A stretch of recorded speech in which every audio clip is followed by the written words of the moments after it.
Hello everyone, welcome back to my channel inspire with Geetha. So already మీకు thumbnail అయితే చూసారు కదండి ఏంటనేది. సో ఈరోజు నేను చేసేది వచ్చి ఆంధ్ర స్టైల్ పప్పుచారు అండి. చాలా బాగుంటుంది. దీనికోసం నేను 1 కప్ ఆఫ్ కందిపప్పు కొంచెం 1 అవర్ నానబెట్టి పెట్టుకున్నాను. అండ్ చింతపండు కూడా నానబెట్టి పెట్టుకున్నాను. అండ్ వీటికి కావాల్సిన పోపులు వచ్చేసి ఆవాలు, జీలకర్ర చూసినట్టయితే మీరు చూస్తున్నారు. నేను పప్పు అయితే ఉడికించి పెట్టుకున్నానండి. చూసారు కదా, స్మాషర్తో బాగా స్మాష్ చేసుకుంటున్నాను. అండ్ అందులోకి వచ్చేసి వెజిటేబుల్స్ ఆనియన్, టొమాటో, పచ్చిమిర్చి, ఆనపకాయ, ములక్కాడ, కరివేపాకు అండ్ కొత్తిమీర అండి. సో ఇప్పుడు నేను ఒక పాన్ అనేది పెట్టుకొని ఒక 3 స్పూన్స్ ఆయిల్ వేసుకున్నాను. పోపులు అనేవి ఫస్ట్ వేసుకోండి. ఆవాలు, జీలకర్ర, ఎండుమిర్చి, వెల్లుల్లి, కొంచెం మెంతులు అండి.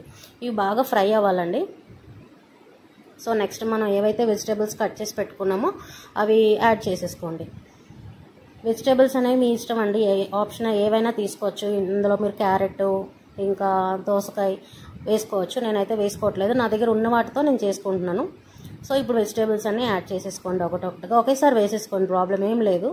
మంచిగా ఎన్ని వెజిటేబుల్స్ అయినా మీరు వేసుకోవచ్చు. టేస్ట్ అయితే నెక్స్ట్ లెవెల్ ఉంటుందండి. ఇలా ఒకసారి ట్రై చేయండి, డెఫినెట్లీ మీరైతే బాగా నచ్చుతుంది మీ అందరికీ. సో అన్నీ వేసుకున్నాం కదా, ఇప్పుడు ఒక 1/2 టీ స్పూన్ పసుపు యాడ్ చేసుకుంటున్నాను.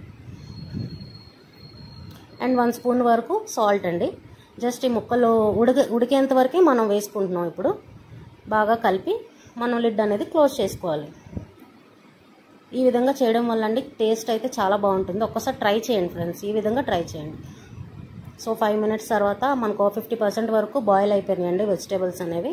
మంచిగా బాయిల్ చేసుకోండి, ఎక్కువ మరీ మెత్తగా బాయిల్ చేసుకోవద్దు, 50% బాయిల్ అయితే సరిపోతుంది.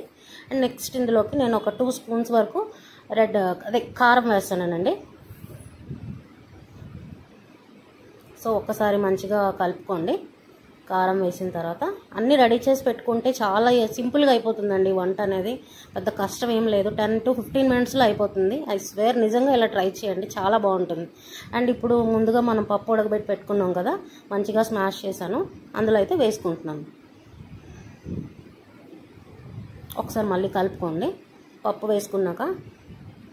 అంతే ఫ్రెండ్స్. ఇప్పుడు నేను చింతపండు అయితే నేను ఆ పల్ప్ అనేది ఎక్స్ట్రాక్ట్ చేసి పెట్టుకున్నాను ముందే, వాటర్ అనేది ఇప్పుడు అందులో పోసుకుంటున్నానండి.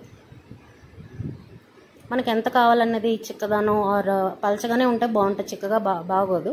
సో మంచిగా నేను వాటర్ కూడా ముందే వేసి పెట్టుకున్నాను అనమాట రెడీగా. సో చూడండి ఫ్రెండ్స్, మంచిగా మరుగుతుంది. ఫస్ట్ అయితే ఒక బాయిల్ వరకు హైలో పెట్టుకోండి, తర్వాత ఒక సిమ్లో పెట్టుకోండి ఫ్రెండ్స్. సో ఈ స్టేజ్లోనే ఉప్పు అనేది చూసి సరిపోతే యాడ్ చేయండి. మీకు కొంచెం పులుపు అనిపిస్తే వాటర్ ఇప్పుడే యాడ్ చేసుకోండి. ఇందులో కొంచెం బెల్లం అనేది ఒక చిన్న క్యూబ్ అనేది అందులో వేసుకోండి, చాలా టేస్ట్ బాగుంటుంది దానివల్ల. సో అంతే ఫ్రెండ్స్.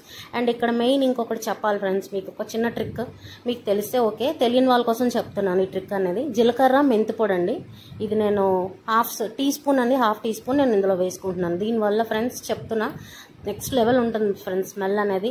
ఆ అరోమా అయితే అసలు నేను మీకు చెప్పలేను. ఒకసారి మీరు ట్రై చేయండి, డెఫినెట్లీ ట్రై చేయండి ఫ్రెండ్స్. సో అంతే అండి, చాలా సింపుల్. బాగా మరిగించుకోండి. సో ఇలా ఉందండి. మరిగిన తర్వాత ఆఫ్టర్ ఒక 6 to 7 మినిట్స్ తర్వాత ఇలా ఉంది. సో అంతే friends, thank you for watching.